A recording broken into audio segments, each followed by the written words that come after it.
रायगड, महाराष्ट्रासह देश विदेशातील ताज्या बातम्या पाहण्यासाठी मॅक्स इंडिया लाईव्ह चॅनलला सबस्क्राईब करा आणि बेल आयकॉन दाबायला विसरू नका.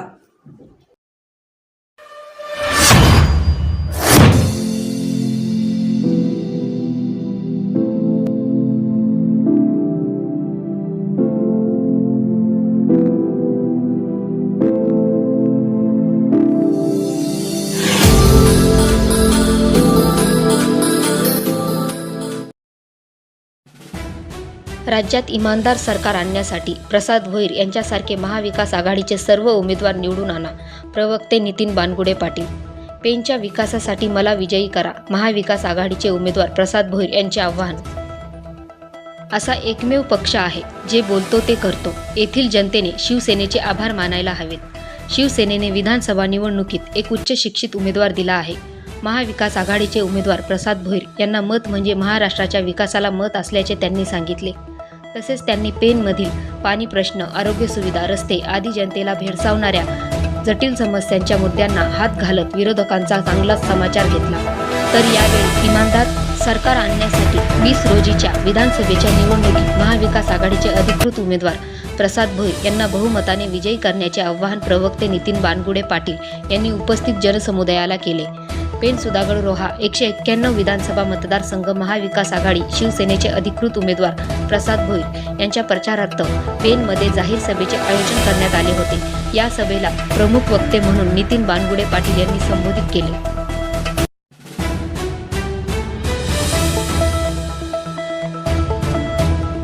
पेण सुधागड रोहा विधानसभा मतदारसंघाकरिता येत्या 20 तारखेला विधानसभेचं मतदान होणार आहे आणि त्या मतदानाकरिता महाविकास आघाडीचे जे घटक पक्ष आहेत त्या शिवसेना उद्धव बाळासाहेब ठाकरे पक्षाची अधिकृत उमेदवारी आणि अधिकृत मशाल हे चिन्ह घेऊन मी जनतेच्या कसोटीला सामोरं जाणार आहे.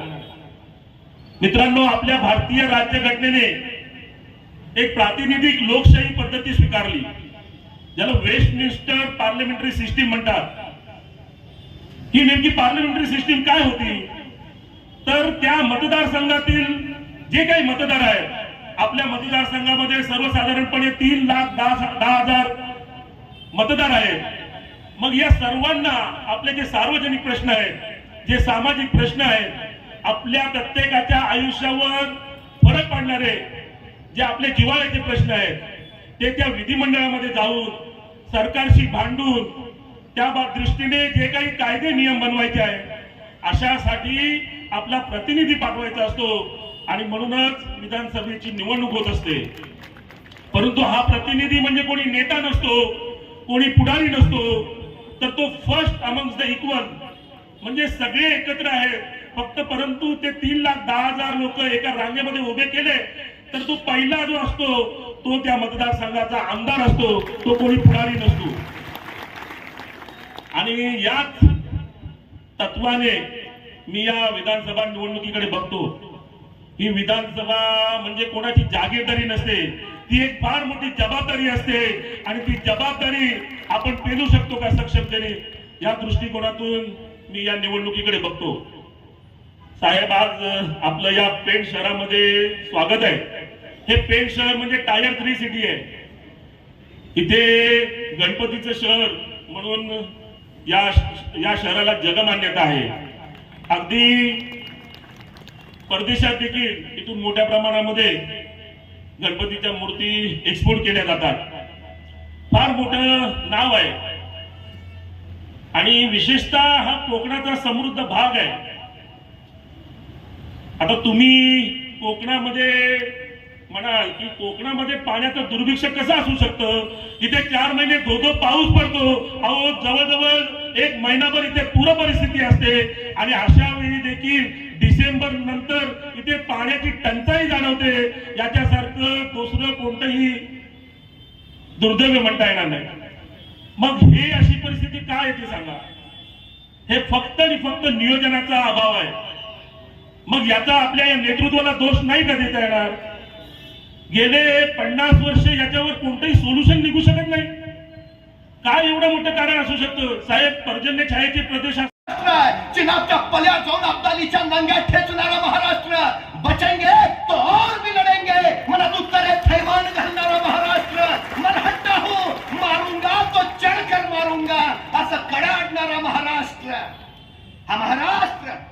बटेगा ना कटेगा, लड़ेगा, जीतेगा और आगे बढ़ेगा।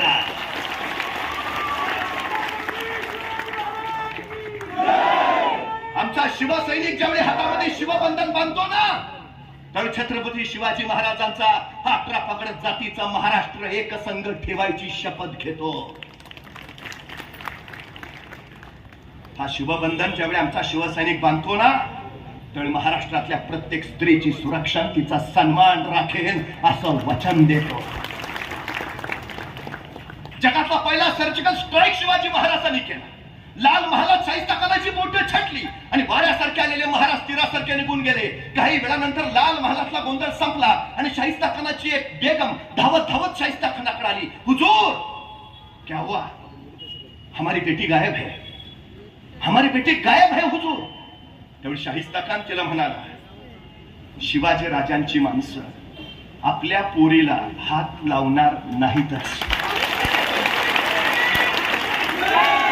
पण जर चुकून तसं काही घडलं असेल तर बेफिक्र रहा, शिवाजी राजे पोटच्या लेकीसारखीच तिची काळजी घेतील। हे हे हे हे महाराष्ट्राचं चारित्र्य आहे, हे स्त्रियांचा सन्मान आणि स्त्रियांची सुरक्षा। उद्धवजी ठाकरे मुख्यमंत्री होते, स्त्री सुरक्षा आणि स्त्री सन्मानासाठी त्यांनी शक्ती कायदा संमत केला, पण गेल्या 2.5 वर्षात या महायुती सरकारनं संमत झालेला शक्ती कायदा ना केंद्राकडनं मंजूर करून आणला ना त्याची अंमलबजावणी केली। काय अवस्था आहे महाराष्ट्राची? गेल्या वर्षभरामध्ये 47,000 महिला अत्याचाराचे गुन्हे नोंद झालेत एनसीआरबीच्या अहवालानुसार। रोज 129 महिलांवर अत्याचार होत आहेत महाराष्ट्रात। 26,000 मुली आणि महिला गायब झाल्यात गेल्या 1 वर्षात। शिवछत्रपतींचा महाराष्ट्र, स्त्री सुरक्षा, स्त्री सन्मान हे आमचं पहिलं काम असलं पाहिजे। पहिलं त्या बदलापूरमध्ये 3.5 वर्षाच्या चिमुरडीवर अत्याचार झाला। सगळा बदलापूर पेटून उठलं, तर त्यांच्यावर सुद्धा लाठी हल्ला केला गेला। का? आम्ही आमच्या लेकरांसाठी भांडायचं नाही। अंतरवाली सराटीमध्ये मराठा समाजाला आरक्षण मिळावं यासाठी आंदोलन चाललं होतं, त्यांच्यावर लाठी हल्ला, माती भगिनींवर लाठी चालवली। का? न्याय हक्कासाठी त्यांनी भांडायचं नाही, वारकऱ्यांवर लाठी हल्ला केला। आपल्या माय पंढरीसाठी लढणाऱ्या बारसू प्रकल्पग्रस्तांवर लाठी हल्ला केला। का? हे कुणाचं राज्य आहे? कुणासाठी आहे? हे लोकांचं राज्य लोकांचं राहिलं पाहिजे, लोकांच्या हितासाठी, लोकांच्या कल्याणासाठी ते असलं पाहिजे। ज्या युगप्रवर्तक छत्रपती शिवाजी महाराजांनी राष्ट्र उभा केलं, त्या महाराजांचा पुतळा हे नीट उभा करू शकले नाहीत। मालवणात महाराजांचा पुतळा अवघ्या 8 महिन्यात कोसळला आणि हे सांगतायत पुतळा वाऱ्यानं कोसळला। पुतळा वाऱ्यानं नव्हे, तुमच्या भ्रष्टाचारानं पोकरलेल्या व्यवस्थेनं कोसळला। पुतळा नव्हे, इथली अस्मिता कोसळली। पुतळा नव्हे, इथला स्वाभिमान कोसळला। पुतळा नव्हे, इथली नैतिक मूल्य ढासळली। परवा एक शिवभक्त मला म्हणाला, 8 महिन्यात बांधलेला पुतळा कोसळला, मात्र 3.5 वर्षापूर्वी महाराजांनी उभारलेला सिंधुदुर्ग किल्ला मात्र अजून जसाच्या तसा आहे। पुतळा कोसळतो, पण 350 वर्षापूर्वीचा सिंधुदुर्ग मात्र जसाच्या तसा राहतो। महाराजांनी सिंधुदुर्ग बांधताना काय मिक्सर वापरला असेल?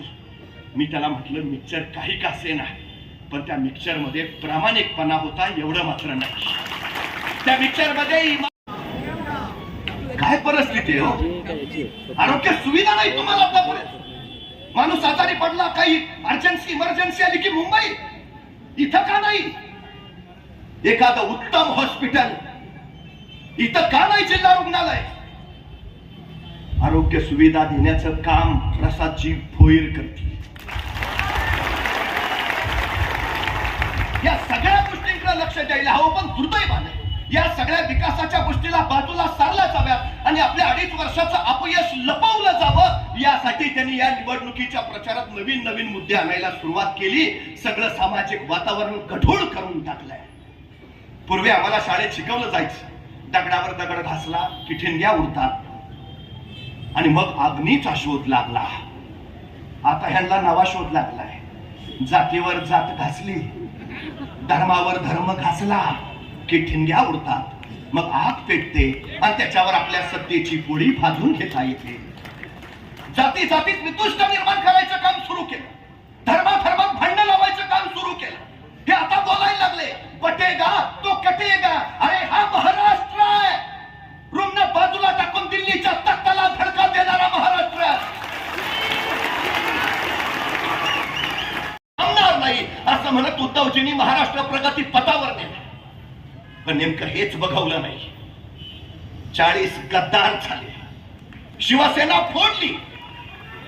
ती रात्र अजून महाराष्ट्र विसरलेला नाही ज्या दिवशी उद्धवजी ठाकरेंनी वर्षा बंगला सोडला आणि ते मातोश्रीकडे निघाले. अवघा महाराष्ट्र हळहळत होता, अनेकांच्या डोळ्यात अश्रू होते आणि त्याच वेळी हे 40 गद्दार टेबलावर चढून नाचत होते. तुम्ही उद्धवजींना मुख्यमंत्री पदावर उतरवलं म्हणून नाचत होता का महाराष्ट्र लुटण्यासाठी मोकळा करून दिला म्हणून नाचत होता? 2.5 वर्ष उद्धवजी ठाकरे मुख्यमंत्री होते. महाराष्ट्रातला एकही उद्योग गुजरातला गेला नाही, एकही. आणि उद्धवजी ठाकरे मुख्यमंत्री पदावर उतरले, एक उद्योग गुजरातला निघाला. तुम्हाला उद्योग गुजरातला न्यायचे होते म्हणून उद्धवजी ठाकरे मुख्यमंत्री नको होते का? IFC सेंटर नेला गुजरातला, वेदांता फॉक्सकॉन गुजरातला, सॅफ्रॉन प्रकल्प गुजरातला, लाखो तरुणांना नोकऱ्या देणारा टाटा एअरवेज प्रकल्प जो महाराष्ट्रात होणार होता, महाराष्ट्राच्या नाकावर टिचून पंतप्रधानांनी परवा त्याचं उद्घाटन वडोदरामध्ये केलं, नेला गुजरातला. एअर इंडियाचं कार्यालय गुजरातला. का? देशातल्या प्रत्येक राज्यांचा विकास व्हायला हवाच, पण महाराष्ट्राची लूट करून गुजरातचा विकास काय? म्हणजे गुजरातच्या वाट्याला रांगोळी आणि महाराष्ट्राच्या वाट्याला राख का? आमच्या पोरांच्या तोंडचा रोजगाराचा घास पळवला गेलाय. काय अवस्था इथली पोरांची? परवा पोलीस भरती निघाली, जागा होत्या 7,000, अर्ज आले 8 लाख. शासनाच्या 3 विभागाच्या भरत्या निघाल्या, जागा होत्या 23,000, अर्ज आले 35 लाख. स्वच्छता कर्मचाऱ्याच्या मुलाखतीसाठी ज्यावेळी इंजिनियर झालेली पोरं उभा राहतात त्यावेळी लाज वाटते. कसला देश उभा करतोय आम्ही, कसला महाराष्ट्र? परवा लोकसभेला मतदान झालं. नांदेड मधला एक तरुण मतदानाला गेला आणि मतदान केंद्रात गेल्यावर त्यांनी सोबत आणलेल्या कुऱ्हाडीनं ईव्हीएम मशीनच फोडून टाकलं. पोलिसांनी पकडलं. का केलं तसं? तो म्हणला या सरकारमुळे माझा रोजगार गेलाय, या सरकारमुळे बेरोजगारी आली आहे म्हणून ईव्हीएम मशीन फोडलंय. तरुणांचा इतका प्रचंड संताप आहे. पण ईव्हीएम मशीन फोडून नोकरी मिळेल का? नाही. त्यापेक्षा या विधानसभेला ईव्हीएम मशीन मधलं मशालीचं बटन दाबून प्रसाद भुविरांना विजयी करून महाविकास आघाडीचं सरकार आणलं तर इथल्या प्रत्येकाला रोजगार मिळेल. हे आपण लक्षात घेतलं पाहिजे. हे प्रश्न पडतो कधीतरी. उद्धवजी ठाकरे मुख्यमंत्री होते, परकीय गुंतवणुकीत महाराष्ट्र क्रमांक 1 वर होता. उद्योगधंद्यामध्ये वाढ झाली, बेरोजगारीमध्ये घट झाली. कोरोना सारखं महाभयानक संकट त्यावेळी आलं आणि त्या संकटामध्ये सुद्धा हॉस्पिटलची कमतरता, आरोग्य कर्मचाऱ्यांची कमतरता, डॉक्टरांची कमतरता, एवढंच नव्हे तर ऑक्सिजनची कमतरता. पण या संकटावर मात करत उद्धवजी ठाकरेंनी महाराष्ट्र सुरक्षित आणि सुखरूप ठेवला.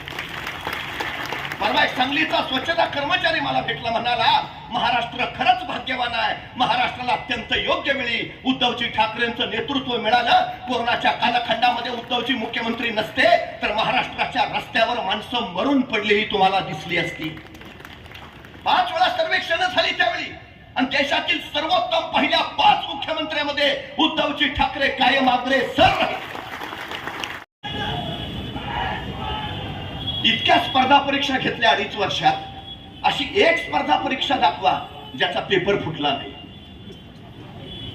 खाजगी कंपन्यांच्या द्वारे कंत्राटी नोकर भरती शासकीयतेने सुरू केली, चराव कुरम निर्माण करून दिलं. एक भरती मला दाखवा ज्या भरतीमध्ये घोटाळा झाला नाही. तरुणांच्या आयुष्याशी खेळता तुम्ही. काय अवस्था आहे आमच्या पोरांची? मी परवा दुबईला गेलो होतो. मला कळे ना मी दुबईत आहे का महाराष्ट्रात आहे. सगळे आपलीच गँग. ज्या हॉटेलमध्ये जेवायला गेलो तो म्हणला मी शिरवळचा. जिथं मोबाईल दाखवायला गेलो म्हणला आटपाडीचा. जिथं आईस्क्रीम खायला गेलो म्हटलं मी रायगडचा. म्हणलं इकडं काय आहे. म्हणलं तिकडं काय आहे. तिकडं काय नाही म्हणून इकडं आहे. अरे काय परिस्थिती आली. माय पंढरी सोडून पोटासाठी फटकायची वेळ. गेल्या 5 वर्षात 17.5 लाख लोकांनी देश सोडलाय. 2.5% लोक त्यातली 500 कोटीच्या संपत्तीचे मालक आहेत. जे इथं उद्योग सुरू करू शकत होते पण इथल्या सरकारी धोरणामुळे वैतागून देश सोडून गेले. आणि उरलेले 98% पोरं नोकरीसाठी देश सोडून गेलीत.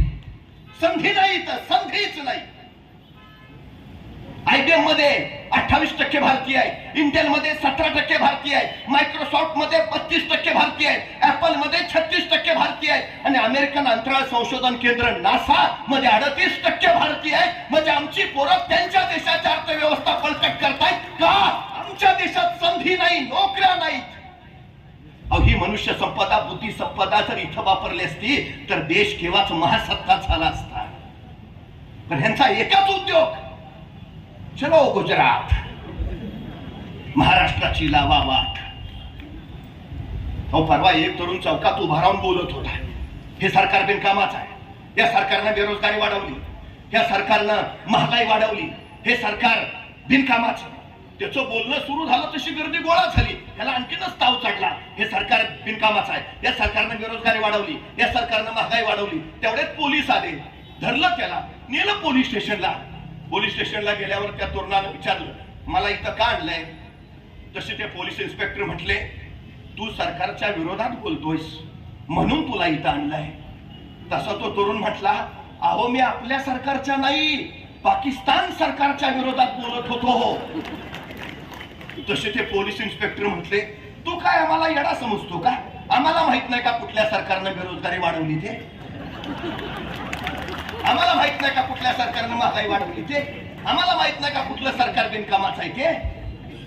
सगळ्यांना सगळं माहिती आहे. ये पब्लिक है, सब जानती है. यानीच आणि म्हणतोय कोण, खिचडी आपल्याला अजिबात आवडत नाही. आज 5 वर्ष आमदार कोण आहे, हेच विकास कुणी करायचा आहे यानीच. आता निवडणुकीत काय म्हणतील, त्यांची ही परिस्थिती आपल्याला अजिबात आवडत नाही. केली कुणी.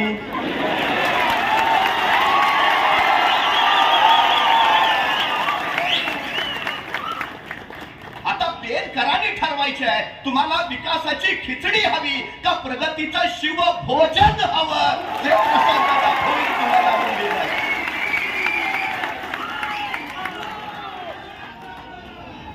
काय अवस्था आहे हो तुमची आज. मला प्रश्न पडला सगळ्यात महत्वाचा.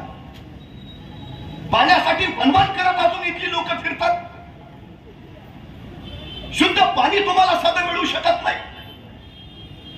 गेली 2.5 वर्ष या महायुती सरकारच्या नुसत्या घोषणाच तर चालल्या. हर घर नल, हर घर जल, जलकुंभ योजना, अमृता योजना. कुठं गेल्या योजना. 3,000 दिले, 5,000 दिले, 6,000 कोटी दिले. गेले कुठं. पाण्यात गेले का खाण्यात गेले. जिथून तुमचं पाणी उचललं जातं तिथं म्हणजे गटाराचं पाणी मिसळलं जातं. माणसाच्या जगण्याशी खेळ करता तुम्ही. माणसाच्या आरोग्याची हेळसांड करता तुम्ही. पाणी नाही. कुठल्या काळात राहतो आम्ही. काय परिस्थिती आहे इथली. रोहा सुधागड खऱ्या पाट्याच्या पाण्याची जर ही अवस्था असेल तर काय उपयोग. 100 कोटीची खारबंदिस्ती केली, कुठे गेले 100 कोटी. गेल्या 5 वर्षात नेमका कुणाचा विकास झाला. 5 वर्षात 5 दगडी खाणी झाल्या.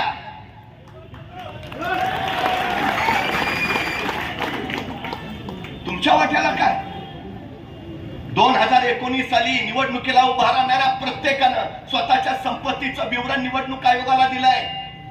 2024 साली आता उभा राहणाऱ्यांनी आताच्या संपत्तीचं विवरण सुद्धा निवडणुकीला आयोगाला दिलंय.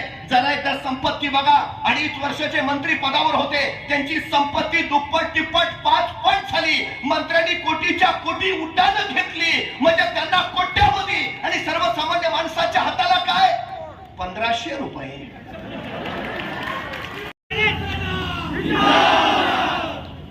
काल म्हणे उपमुख्यमंत्री आले होते,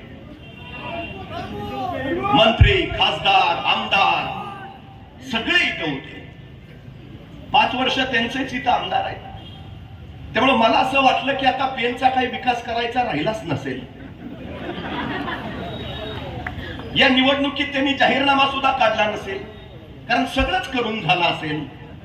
मला प्रश्न पडला, कालच्या सभेत ते काय बोलले असतील. सगळंच केल्यावर आता बोलायचं काय.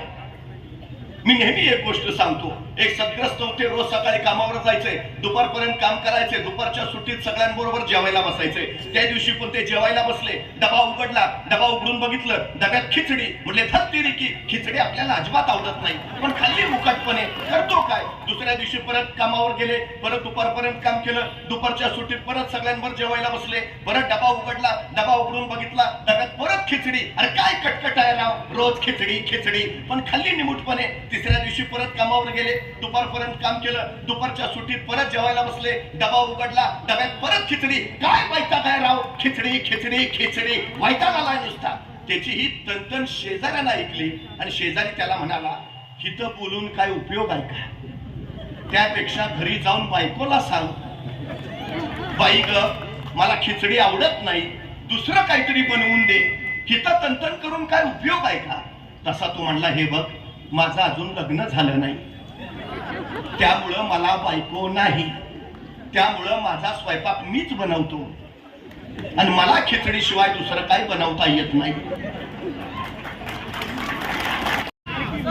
अहो, त्या लाडकी बहीण योजनेची त्यांनी एवढी जाहिरात केली, एवढे इव्हेंट केले त्याचे, तो जाहिरातीचा पैसा जरी नुसता वाचवला असता तरी लाडक्या बहिणींना 3000 रुपये देता आले असते. पण ह्याला देण्यात नाही, दाखवण्यात रस आहे. म्हणून महाविकास आघाडीने ठरवलं, महालक्ष्मी योजनेअंतर्गत प्रत्येक महिलेला 3000 रुपये देणार. हे दाखवण्यासाठी नाही, निवडणुकीसाठी नव्हे. प्रश्न पडतो मला, भुकेल्या माणसाला अन्न देणं सेवाच आहे, पण त्याच भुकेल्या माणसाला अन्न कमवण्याची क्षमता प्राप्त करून देणं हे परिवर्तन झालं. सरकारनं परिवर्तन करायचं असतं. काय अवस्था आहे आज इथल्या लोकांची, काय परिस्थिती आहे इथली, तुम्हाला माहिती आहे. हे सरकार आता जाईल त्यावेळी महाराष्ट्रावर 9.25 लाख कोटीचं कर्ज करून जाईल. 2023 पर्यंत 7 लाख कोटी होते, 24 संपायचं अजून 82,000 कोटी कर्ज काढलं, आणि 1 लाख कोटीचं ऍडव्हान्स मध्ये कर्ज उचललंय. महिन्याला 56,000 कोटी रुपये व्याज भरतो आपण नुसतं. कशासाठी कर्ज काढलं जातं, विकास करण्यासाठी. कशासाठी कर्ज काढलं जातं, रोजगार निर्माण करण्यासाठी. किती विकास झाला महाराष्ट्राचा, किती रोजगार उपलब्ध झाले इथं.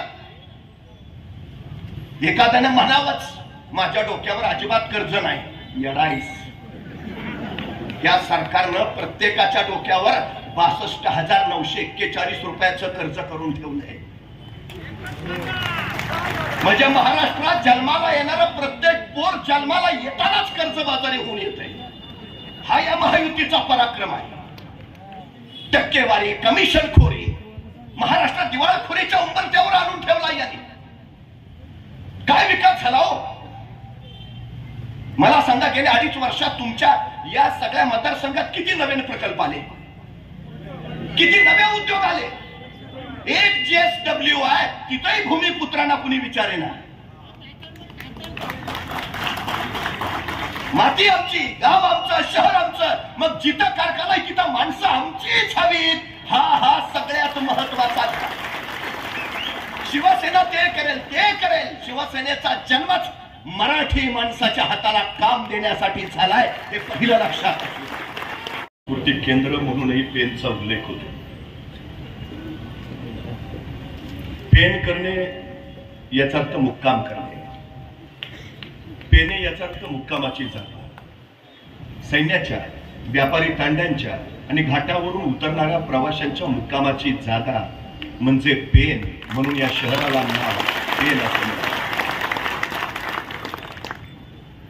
शिलाहार राजांपासूनच एक अत्यंत गजबजलेलं व्यापारी केंद्र म्हणून पेनचा उल्लेख होतो.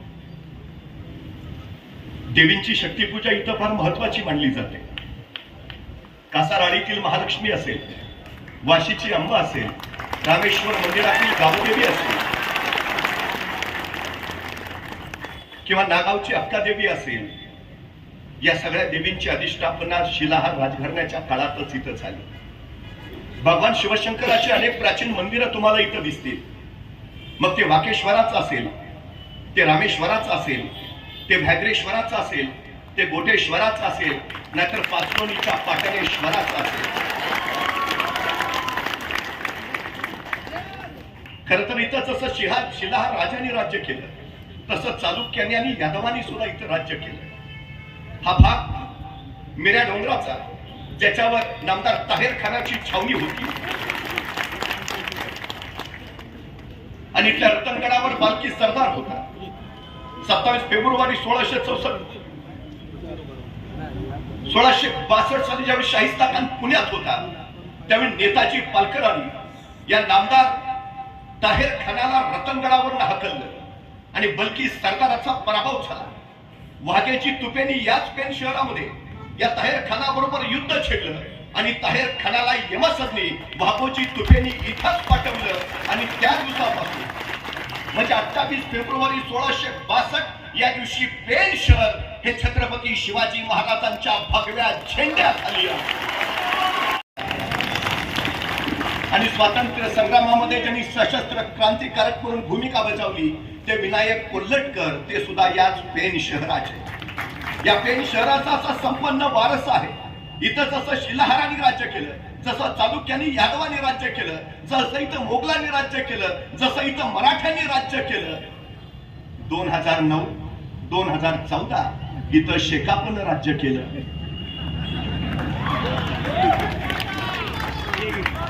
2019ला इथं कमळाचं राज्य आलं आणि 2024ला आता इथं मशालीचं राज्य येईल.